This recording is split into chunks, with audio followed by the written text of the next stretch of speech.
اعوذ باللہ من الشیطان الرجیم۔ پناہ مانگتا ہوں میں اللہ کی شیطان مردود سے۔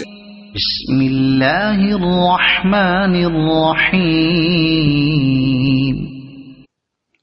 شروع کرتا ہوں اللہ کے پاک نام سے جو بہت بڑا مہربان نہایت رحم والا ہے۔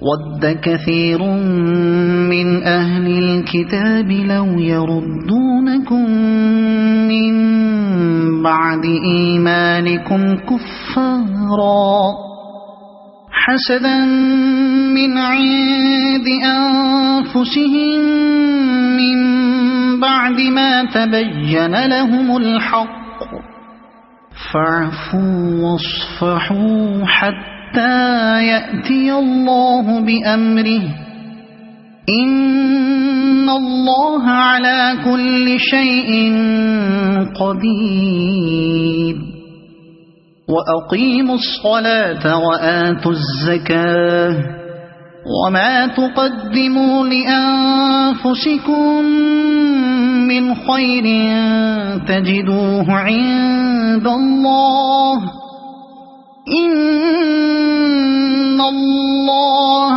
بِمَا تَعْمَلُونَ بَصِيرٌ۔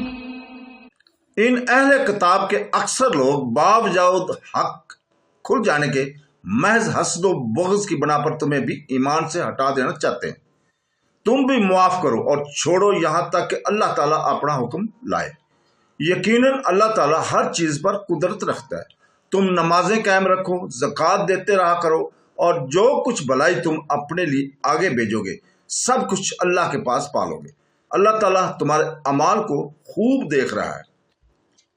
اس آیت کریمہ میں ابن عباس رضی اللہ تعالیٰ سے مروی ہے کہ حی بن اخطب اور ابویہ سر بن اخطب یہ دونوں یہودی سب سے زیادہ مسلمانوں سے حاسد تھے، لوگوں کو اسلام سے روکتے تھے اور عرب سے جلتے تھے۔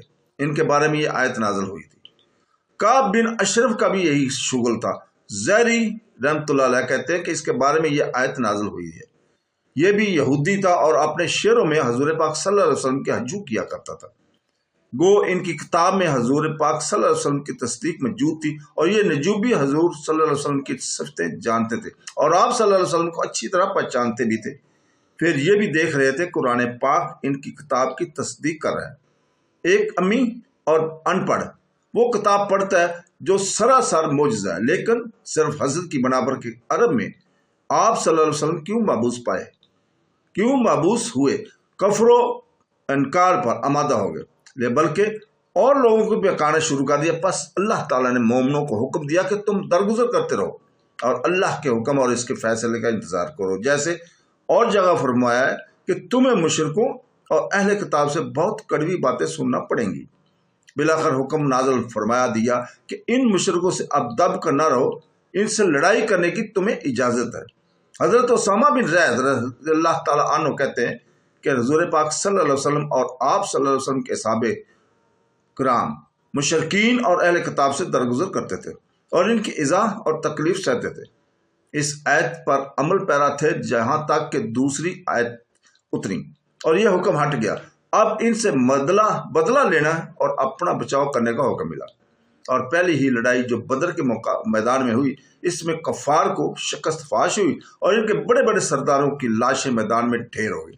پھر مومنوں کو رغبت دلائی جاتی ہے کہ تم نماز اور زکوٰۃ وغیرہ کی حفاظت کرو، یہ تمہیں آخر کے عذابوں سے بچانے کے لیے علاوہ دنیا میں بھی غلبہ اور نصرت دے گی۔ پھر فرمایا کہ اللہ تمہارے ہر نیک اور بد عمل کا بدلہ دونوں جہاں میں دے گا اور اس سے کوئی چھوٹا بڑا ظاہر پوشیدہ اچھا برا عمل پوشیدہ نہیں۔ یہ اس لیے فرمایا کہ لوگ اطاعت کی طرف توجہ کریں اور نافرمانی سے بچیں۔ مبصر کے بدلے بصیر کہا، جیسے مبدع کے بدلے بدیع اور معلم کے بدلے علیم۔ ابن ابی حاتم میں حدیث ہے کہ رسول پاک صلی اللہ علیہ وسلم اس آیت میں سمیع و بصیر پڑھتے تھے اور فرماتے تھے اللہ تعالیٰ ہر چیز کو دیکھتا ہے۔ صدق اللہ العظیم۔